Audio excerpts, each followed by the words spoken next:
গাড়ি পাঠিয়ে দিলেও কোনো মেয়ে তার প্রেমিকের বিয়ে খেতে যাবে না, সেখানে অর্পা গাড়ি ভাড়া করে বিয়ে খেতে যায়। ওয়েব ফিল্ম নীল সুখের শুরুতেই এরকম অপ্রত্যাশিত দৃশ্যে বেশ নড়ে চড়ে বসি।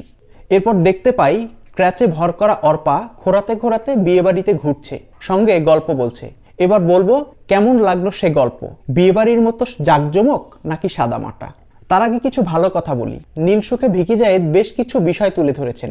এক বোনকে বিয়ে করতে এসে আরেক বোনকে বিয়ে করার মতো একটি অসুস্থ কালচার আছে আমাদের সমাজে, এটিকে কেউ অন্যায় বলে মনে করে না, কিন্তু ভিকি জায়েদ বিষয়টিকে অন্যায় হিসেবেই তুলে ধরেছেন, পাশাপাশি এর ভয়াবহতাও দেখিয়েছেন।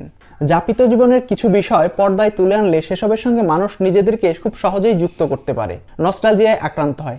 সেরকম কিছু সিকোয়েন্সও এই ওয়েব ফিল্মে আছে। উদাহরণস্বরূপ বাড়ির উঠোনে খেলায়রত শৈশব এবং কাজিনেরা মিলে আড্ডার কথা বলা যায়। আজকালকার শহরের উঠোনবিহীন বাড়ি এবং একক পরিবারের ভিড়ে হারিয়ে গেছে এই জিনিসগুলো। উপন্যাস পড়ার বাতিকও যে আমাদের বাঙালিয়ানার মধ্যে পড়ে সেটাও ভুলে গেছেন অনেকে। নাটক সিনেমায়ও খুব একটা দেখানো হয় না, কিন্তু ভিকি তার নীল সুখে এই বিষয়গুলো বেশ আয়োজন করে দেখিয়েছেন। ফিল্মের ভালো দিক এগুলো।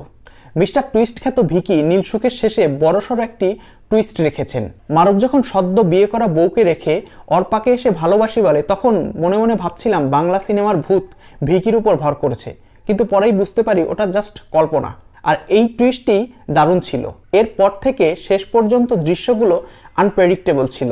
এর মধ্যে উল্লেখযোগ্য সিঁড়ি থেকে অর্পাকে ফেলে দেওয়ার ঘটনা রিভিল করা, খালাসহ বিয়েবাড়ির সবাইকে খাবারে বিষ মিশিয়ে মেরে ফেলার ঘটনা। এই চমকটা ছাড়া গোটা ফিল্মে টুইস্টের টও ছিল না। টান টান উত্তেজনা তো পরের কথা, যা ছিল তার কোথাও খুব একটা ভালো লাগা জন্ম দিতে পারেনি।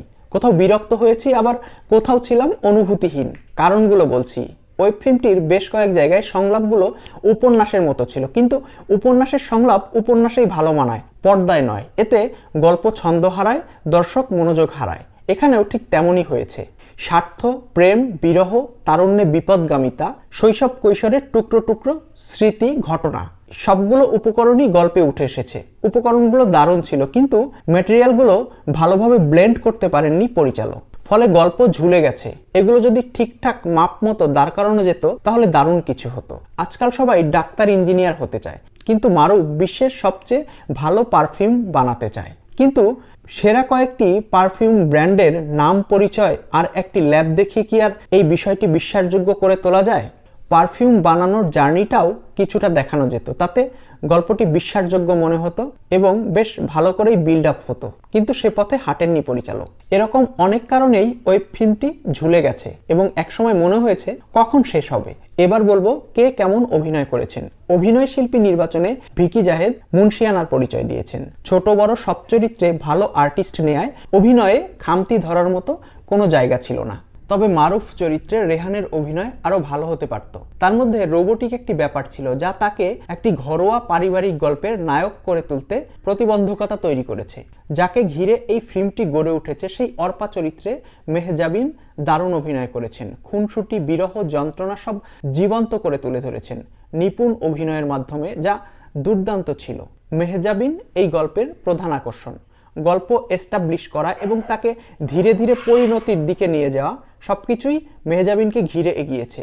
তার মলিন মুখ শুকনো ফুলের মতো পর্দাকে ফ্যাকাশে ও প্রাণহীন করে তুলেছে। তার খুনসুটি আনন্দ পর্দাকে রঙিন ফুলের মতো রঙিন করে তুলেছে। এর বাইরে মমিনা চৌধুরী, গোলাম ফরিদা ছন্দা সহ আরো যারা অভিনয় করেছেন সবাই যার যার জায়গা থেকে সেরাটা দিয়েছেন। ওয়েব ফিল্মটি গড়পড়তা হলেও এর সিনেমাটোগ্রাফি ও লোকেশন কিন্তু গড়পড়তা হয়নি। সাবেকি আমলের বাড়ি গল্পের সঙ্গে দারুণ মানানসই ছিল। প্রকৃতির ব্যবহারও দারুণ হয়েছে, চোখ জুড়িয়ে গেছে। সম্পাদনাও ভালো হয়েছে। যদি গল্পটা ভালোভাবে বলতে পারতেন পরিচালক, তাহলে ওয়েব ফিল্মটি গড়পড়তা হয়ে থাকতো না, ভালো কিছু হতো।